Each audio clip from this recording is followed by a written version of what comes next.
بسم الله والصلاة والسلام على رسول الله. اللهم اجعل أبي منعما في ظلك راضيا في قربك.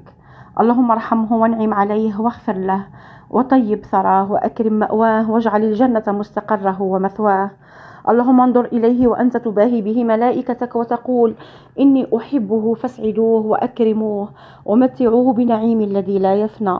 اللهم قر عينه بلذة النظر إلى وجهك الكريم واجعل أدعيتنا أنيسة وجليسة له حتى نلقاه برحمتك في جنة لا شوق فيها ولا فراق. اللهم ارحم أبي وارحم جميع موتى المسلمين، وصل اللهم وسلم وبارك على سيدنا محمد وعلى آله وصحبه أجمعين. مساء الخير عليكم غالياتي احباباتي، وش حوالكم؟ نتمنى تكونوا كامل بخير وفي تمام الصحه والعافيه ان شاء الله. الوصفه تاع اليوم هي وصفه اكيد رايحين تعتمدوها في سهراتكم الرمضانيه، وصفه تحليه سنيكرز باسهل طريقه وباروع نتيجه ان شاء الله. رايحين مباشره نبداو بسم الله على بركه الله بالتحضير. عجينة الكاوكاو. شريت البنات ب10,000 نتاع الكاوكاو، حمصته ما بين الابيض واللون البني الفاتح، قشرته وهنا رحيته. هنا البنات تقدروا تستعملوه بطريقتين. الطريقه الاولى انه يكون عجينه مرمله، يعني فيها الحبيبات تاع الكاوكاو يبانوا. والطريقه الثانيه اللي استعملتها انا كيما نديروا زبده اللوتيوس نفس الشيء، رايحين نبقاو نرحيو فيه حتى نتحصلوا على عجينه تاع الكاوكاو تبدا تطلق في الزيت نتاعها، تبدا فقط البنات، ما لازمش تبقاو ترحيو فيه حتى يخرج كامل الزيوت تاعو. هذه هي النتيجه اللي رايحين نتحصلوا عليها. نورمالمون الصوره راهي واضحه.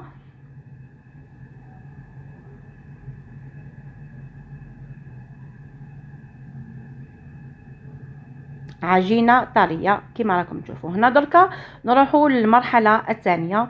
نحتاجوا البنات في هذه الوصفه خاصه هذا الكوفخيت، نتوما استعملوا اي كوفخيت تحبوا نتوما، لكن ننصح بهذه الماركه لانه ذوقه اكثر من رائع. كاين اللي بالشوكولا اولي وكاين اللي بالشوكولا بلون، ديروا كما تحبوا. درت 3 علب رحيتهم وضفت لهم كميه نتاع الزبده خلطتهم مع بعضهم البنات. هاد الكوفخيط رايحين نستعملوه كطبقه اولى في هاد التحليه، يعني نحطوه في القاعده نتاع لي فيغين، نحطوه بكميات متساويه ومن بعد نرصوه باه من بعد كي نحطوا الكريمه البيضاء ما تهبطلناش للقاعده نتاع لي فيغين. نروحوا دركا للكريمه البيضاء. عندي هنا 300 مليلتر نتاع الحليب، رايحين نضيفوا لها 2 ملاعق كبار معمرين نتاع النشا، 2 ملاعق كبار نتاع سكر حرش، ملعقه صغيره معمره مليح نتاع الزبده، علبه نتاع فلون كراميل، هذا الكاوكاو اللي رحيناه مع بعضنا، صفر بيضاء، وما تنساوش لا فانيل اللي نسيتها انا. نخلطوا النشا والسكر وصفر البيضه ولا فاني مع الحليب. الحليب يكون بارد، ما لازمش يكون سخون.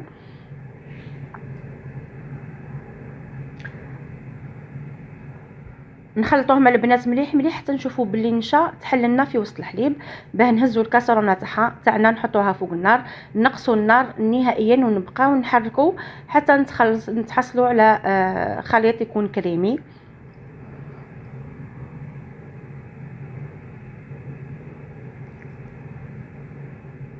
والكريمه تاعنا وهي سخونه رايحين نحيوها من فوق النار، نضيفوا لها العلبه تاع فلون كراميل من ملعقه كبيره حتى الملعقه ونص نتاع الكاوكاو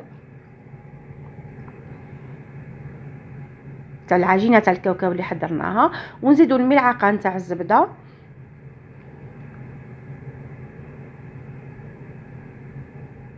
ونحركوا حتى المكونات كامل تندمج مع بعضها ونتحصلوا على كريمه تكون متجانسه. نحطوها في بوش.